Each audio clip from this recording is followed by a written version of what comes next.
Welcome to Backstory with your hosts, Mylars bandmates and lifelong friends, Quig and Danny. The guys have lots of fun episodes coming, so please take a second to hit that subscribe button and ring the notification bell so you don't miss anything. Now, here's your hosts, Quig and Danny. Welcome to Backstory. I'm Quig. And I'm Danny. And on this episode, we're going to talk about the history of Melody Records. Melody Records was a record store in the town of Union where we both grew up that we used to go to when we were kids. It's where we bought our first 45s and then graduated to albums. And then from there it was memorabilia, posters, mirrors, everything, buttons. Yeah. I can remember walking in there buying my first 45s. My mother, if I did something good and I was a kid, she'd give me, I probably wasn't even $1 in those days, to pick off the 45 wall in the back corner. Yeah. And then they would put the 45 in a little fluorescent gold, right? Green gold? That was a fluorescent gold bag, and it had Mr. Melody on it, which was the big... the record guy. The record head with the body. He was on everything. Mr. Melody it was on the album-sized bags as well. Yeah, Mr. Melody. And the 45 bags. Mm-hmm. Same here. I remember growing up as a kid, and Melody Records was like right in the center of town. And I can remember getting all of my records there as a young kid, all of my Kiss records and my 45s, and the same thing. If I did well in school or anything, any kind of reward from my parents, it was, okay, I'm taking in Melody Records. Right. You can pick something out. An album, with a poster. And it was the cornerstone of Union Center. It really was. On a Saturday, you'd find everybody in there. We'd all be hanging out in Melody Records. Totally.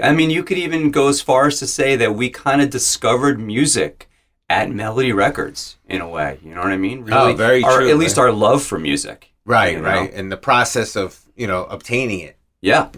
Yeah, totally. And then later on, when we were in the Way In and Senescence, we actually would play like street fairs and events in Union Center, and we would always be set up right in front of Melody Records or across the street facing, like we could see Melody Records while we played. They would do twice a year, I think. They would do big festivals in town. They would close the street, and you would get thousands of people. I think there was like over 10,000 people one year. Yeah, absolutely. And they would build a big stage right in front of Melody Records. And you would look across the street at the Melody Records sign, which was like gold and black. Yeah, and it said Melody Records. In gold and black light bulbs. It was old school. It was all lit up. It was and we'd be playing, and you'd have the employees of Melody Records giving us the horns, the rock and roll horns. If you remember, at one point, some of our powers run right into Melody Records. Oh, that's right. The extension cord. Yeah. It was plugged in at Melody Records. Absolutely. So that was pretty cool. So then later on, years later, we started the Mylars.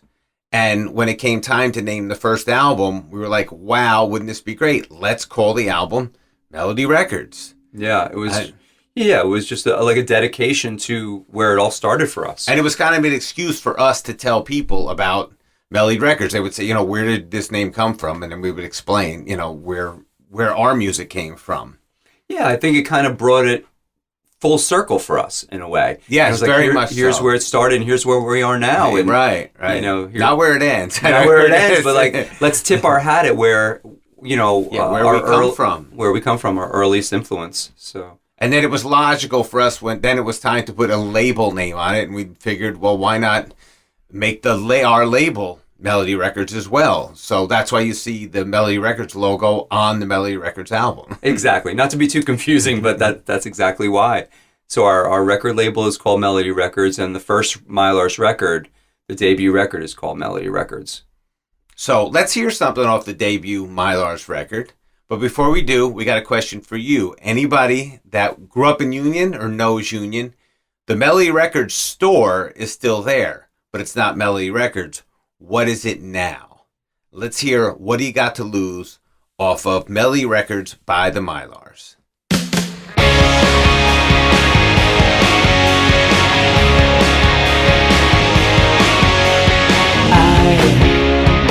I feel there's something to tell you, that your Vegas smile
What do you got to lose off of Melody Records?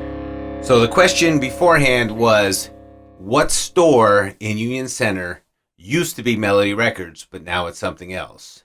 The answer is Van Gogh's Ear. It's a Van Gogh's Ear cafe. Yeah, it's actually a really cool little coffee shop in the center of town. And it's located at 1017 Stuyvesant Avenue, Union, New Jersey. And when the Mylars got together, even before the first album was finished being recorded, we went into Van Gogh's Ear and we did a photo shoot because we thought, again, we would pull some of the Melody Records vibe into what we were doing. Yeah, definitely. Well, we knew at that point we were going to call the first record Melody Records. I think we had just recently decided that that was what the title was going to be. And we're like, you know what? That's where the photo shoot should be. Absolutely. So we went in there and we got clearance to do it. And they were amazing to us. They were just as interested in the whole story of the band. Right, And we're going to plan a show in Melody Records. Even after the pandemic and everything else, we're going to plan to do a show, and we want everybody to come out and see it. Yeah, we talked about doing that. An acoustic show would be great in there, I think. So that wraps up this episode of Backstory. I'm Quig. And I'm Danny. And we'll see you soon. Take care. Backstory has been brought to you by Melody Records. We'll see you next time.